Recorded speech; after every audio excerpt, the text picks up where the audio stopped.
আসসালামু আলাইকুম। আশা করি সবাই আল্লাহর রহমতে ভালো আছেন।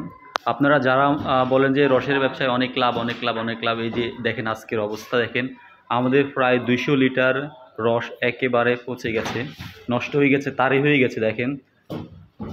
এই যে এই রসগুলা দেখবেন 200 লিটার রস একেবারে তারই। রসের ব্যবসায় লাভ আপনারা বলেন প্রচুর লাভ, আমরা কেন দাম বেশি রাখি?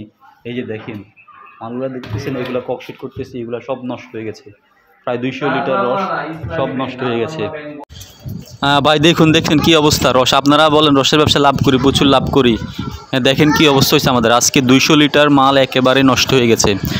আপনারা কেন বলেন আমরা লাভ করি, আমরা কেন দাম বেশি রাখি? দেখেন কত জায়গায় খরচ দিত, তারপর আবার মালগুলো নষ্ট হয়ে যায়। এইগুলা খরচ আমরা কেমনে পোষাবো বলেন? এই 200 লিটার মাল আজকে দেখেন একেবারে তারই হয়ে গেছে।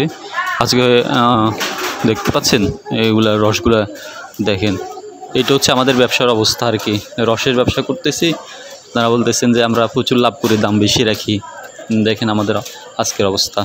এরকম প্রায় প্রতিদিনে আমাদের 5টা 10টা করে নষ্ট হয়, বুঝছেন।